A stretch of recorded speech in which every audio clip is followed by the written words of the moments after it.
Good morning मित्रांनो. Economics एक general idea देणारा हा एक व्हिडिओ असेल बरं का, लक्षात घ्या. काल मी इकॉनॉमिक्सचं थोडीशी इन्फॉर्मेशन तुम्हाला दिली होती की कुठले कुठले चॅप्टर कसे कसे महत्त्वाचे आहेत वगैरे. आज आपण काही बेसिक कन्सेप्ट असतील ना ते आपल्याला बघून घ्यायचे आहेत. लक्षात ठेवा, जे शब्द असतील ना ते व्यवस्थित नीट ऐकावं. त्यातून तुम्हाला प्रत्येक जे काय म्हणजे डेफिनेशन असेल त्यातून तुम्हाला 100% एखादी चांगली आयडिया काय होऊ शकते, भेटू शकते की जे पुढे जाऊन तुम्ही अभ्यास करता त्याच्यामध्ये तुम्हाला ते 100% काय होईल, कामाला येईल. आता इकॉनॉमिक्सची काल आपण डेफिनेशन बघितली होती की इकॉनॉमिक्स म्हणजे काय म्हटलं मी तुम्हाला, तर समाजामध्ये संपत्तीचं वितरण कशा पद्धतीनं झालेलं आहे याचा अभ्यास करताना शास्त्र म्हणजे काय म्हटलं, इकॉनॉमिक्स म्हटलं. आता ही व्याख्या कुठं दिलेली आहे, तर रमेश सिंग म्हटलं आहे, म्हणजे distribution of resources among the members of society म्हणतो आपण, की समाजामध्ये संपत्तीचं होणारं वितरण कशा पद्धतीनं झालेलं आहे ते म्हणजे इकॉनॉमिक्स म्हटलं आपण. आणि इकॉनॉमिक्सचे टाईप पण मी तुम्हाला काल सांगितले होते. एक म्हणजे काय म्हटलं, मॅक्रो इकॉनॉमिक्स म्हटलं होतं, दुसरं मायक्रो इकॉनॉमिक्स म्हटलं होतं, त्याच्यानंतर क्लासिकल इकॉनॉमिक्स येतं आणि त्याच्यानंतर किनेशियन इकॉनॉमिक्स येतं. असे वेगवेगळे त्याचे काही ते टाईप येतात, लक्षात ठेवा. आता त्याच्यानंतर मी तुम्हाला इकॉनॉमी म्हणजे काय हे पण सांगितलं होतं. आपण काय करतो, देशांची काय करतो आपण, आर्थिक काय करतो, तुलना करतो. अमेरिकन इकॉनॉमी म्हणतो आपण, चायनीज इकॉनॉमी म्हणतो आपण, इंडियन इकॉनॉमी म्हणतो आपण. हा शब्द पर्टिक्युलरली तिची इकॉनॉमी आहे ना, तिची कंडिशन किंवा त्याचं जो काय स्टेटस असेल ना ते काय करते, सांगत असतं, लक्षात ठेवा.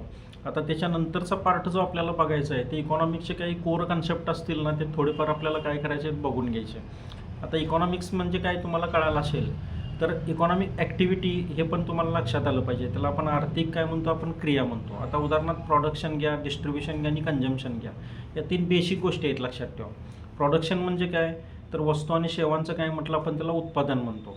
मग कुणीही करू शकत असेल, लक्षात ठेवा. एक तर सरकार करत असेल त्याला आपण पब्लिक सेक्टर म्हणतो आपण, किंवा खाजगी क्षेत्र करत असेल तर त्याला आपण प्रायव्हेट सेक्टर म्हणतो आपण. म्हणजे एखाद्या देशामध्ये ज्यावेळी उद्योगधंद्याचं काय म्हटलं आपण पूर्ण सरकारीकरण केलेलं असेल तर ते पब्लिक सेक्टर कंपन्या येते, ते लक्षात ठेवा. आणि ती सोशलिस्ट इकॉनॉमी येते.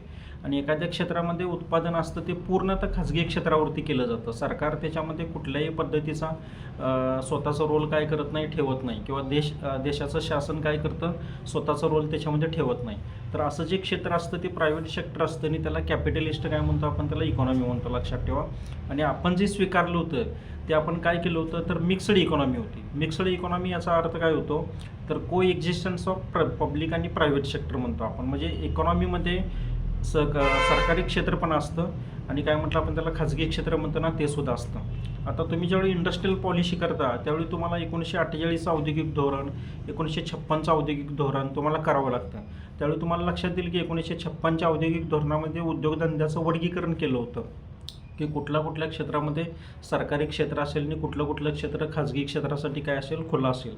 तर हे लक्षात घ्यायचं.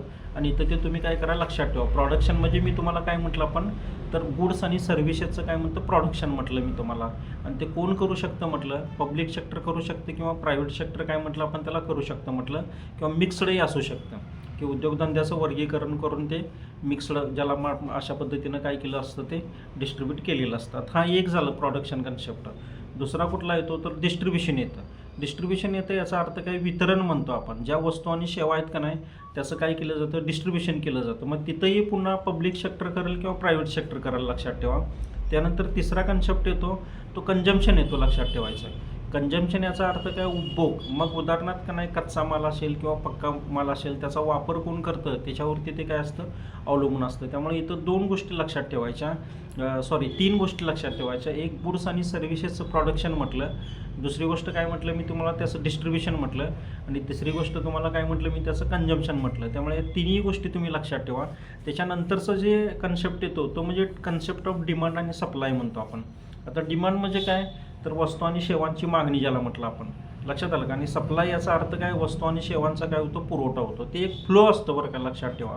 एकीकडं सोसायटीमध्ये काय म्हटलं आपण त्याला, वस्तू आणि सेवांची निर्मिती होत असते, दुसरीकडे त्याचं कंजम्पशन होत असतं. मग कंजम्पशन करणारा वर्ग त्याची डिमांड करतो, तर प्रोडक्शन करणारा वर्ग त्याचं काय करतो, सप्लाय करतो, लक्षात ठेवा. तर ते डिमांड आणि काय म्हणतो आपण त्याला, सप्लाय म्हणतो आपण. तोही कन्सेप्ट तुम्हाला आता काय असू दे, माहीत असू दे. त्याच्यानंतरचा जो पार्ट येतो, तर आपण इकॉनॉमीचं काय केलं, टाईप करतो. सोशलिस्ट इकॉनॉमी म्हटलं आपण, कॅपिटलिस्ट इकॉनॉमी म्हटलं आणि मिक्सड इकॉनॉमी म्हटलं. आता सोशलिस्ट इकॉनॉमी म्हणजे काय, तर समाजामध्ये वस्तू आणि सेवाचे प्रोडक्शन करणारे जे घटक असतात त्याला मीन्स ऑफ प्रोडक्शन म्हणतो आपण. आता त्याची ओनरशिप किंवा मालकी कोणाकडे अवलंबून आहे त्याच्यावरती ती इकॉनॉमी ठरते. उदाहरणार्थ त्याची जर मालकी सरकारी असेल त्याला आपण सार्वजनिक क्षेत्र म्हणतो, तर ती इकॉनॉमी म्हणजे सोशलिस्ट इकॉनॉमी लक्षात घ्या. आता त्याच्यामध्ये प्रोडक्शन कुणी करायचं, डिस्ट्रीब्युशन कुणी करायचं, कन्झम्पशन कशा पद्धतीचं असायला पाहिजे, हे सगळं सरकार ठरवतं, लक्षात ठेवा. लक्षात आलं का? आता मी तुम्हाला याचं एक्झाम्पल देऊन अधिक चांगल्या पद्धतीनं समजावून सांगू शकतो. पूर्वी आपल्याकडे का नाही कास्ट सिस्टीम होती की जी रिजिड होती आणि त्याच्यामध्ये प्रत्येक समाजानं किंवा जातीनं कुठले व्यवसाय करायचं हे जरा फिक्स होतं. आता आपण सध्या ओपन इकॉनॉमी किंवा ओपन सोसायटीकडे वाटचाल करत आहे. आता आपल्याकडे उद्योगधंद्याचं जातीनुसार असं काही वर्गीकरण वगैरे किंवा काम करायचं असा काही प्रकार राहिलेला नाही. पण तुम्ही सोव्हिएट रशियाचं विघटन व्हायच्या अगोदर जर बघितलं तर तिथं कसं असायचं, प्रत्येक गावाचं एक फिक्स ऑक्युपेशन असायचं की त्या गावानं पूर्णतः तेच झोकून देऊन तेच काम करायचं. उदाहरणार्थ एखाद्या गावानं चपलाच बनवायच्या, एखाद्या गावानं शर्टच बनवायचे. मग सरकार काय करायचं, ते पूर्णच्या पूर्ण उत्पादन स्वतःकडे घ्यायचं आणि त्या गावाची जी काही बेसिक नीड्स असतील किंवा काही गरजा असतील त्या स्वतः काय करायचं, भागवायचं. आता हे जे प्रोडक्शन, डिस्ट्रीब्युशन आणि कन्झम्पशन ज्यावेळी सरकार नियंत्रण करतं का नाही, त्यावेळी त्याला आपण काय म्हटलं, आपण त्याला सोशलिस्ट इकॉनॉमी म्हणतो. आणि हे पूर्वीचं सोव्हिएट रशिया होतं ना, ते त्याचं ज्याला आपण उत्तम उदाहरण म्हणतो. सध्या पण ज्याला आपण उत्तर कोरिया म्हणतो, त्याच्यामध्ये अशाच पद्धतीनं चालतं, लक्षात ठेवा. त्याच्याबद्दल त्या देशाबद्दल जगामध्ये फारशी काही माहिती नाही, कारण ते पूर्णतः क्लोज पद्धतीचं त्याचं नेचर आहे, लक्षात ठेवा. आता हे एक एक्झाम्पल दिलं मी तुम्हाला. आता सोशलिझमचा फायदा काय असतो, लक्षात ठेवा. सोशलिझममध्ये तुमच्या सगळ्या मूलभूत गरजा असतील त्या भागवायचं काम कोण करतं, सरकार करतं. आता ही एक बाजू झाली. पण दुसरी बाजू कशी, तुम्हाला फ्रीडम किंवा लिबर्टी नसते. तिथल्या तुम्हाला शासनाच्या विरोधात जर काही गंभीर तक्रारी असतील तर तुम्ही त्याच्या विरोधात काही करू शकत नाही, लक्षात ठेवा.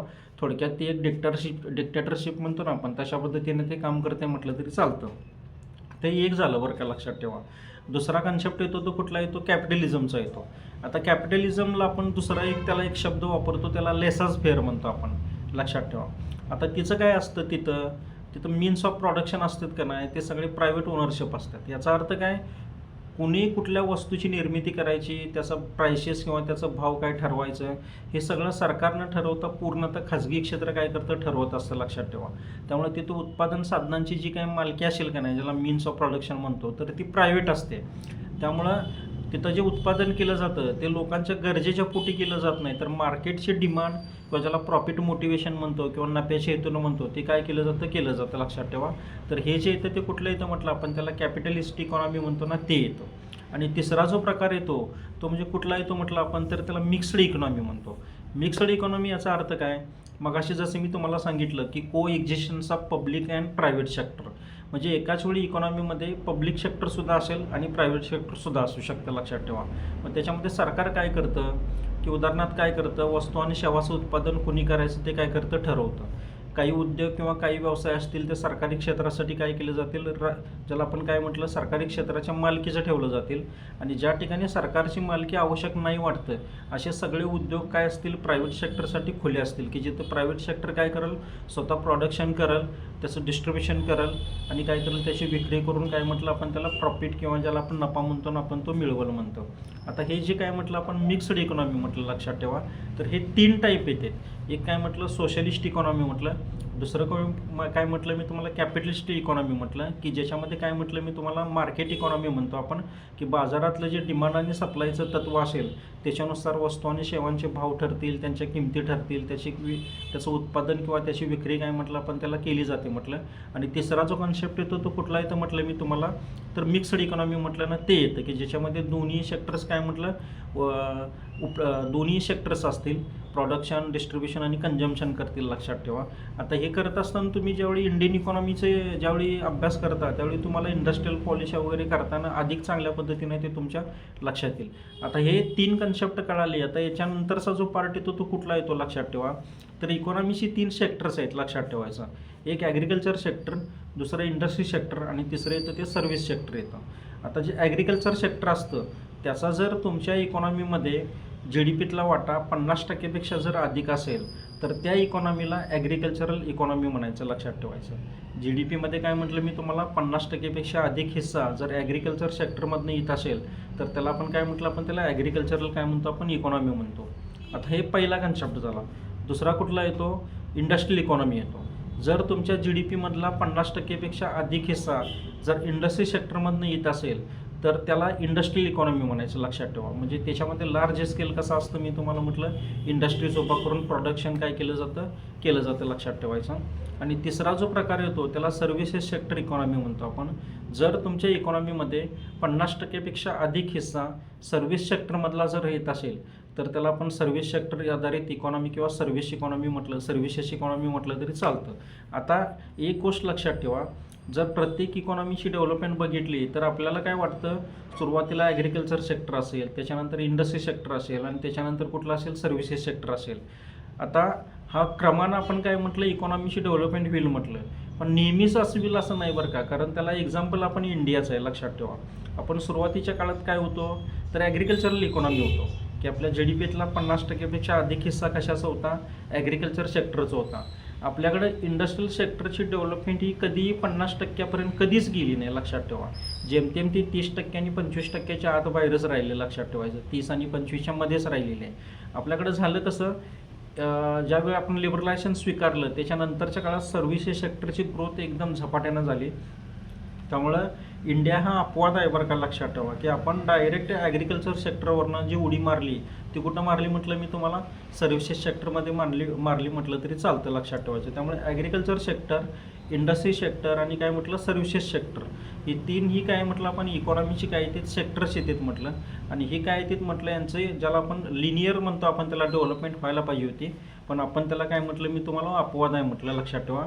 तर हा जो पार्ट येतो, हे सेक्टर्स काय म्हटलं आपण त्याला, इकॉनॉमीचे येतात म्हटलं तरी चालतं.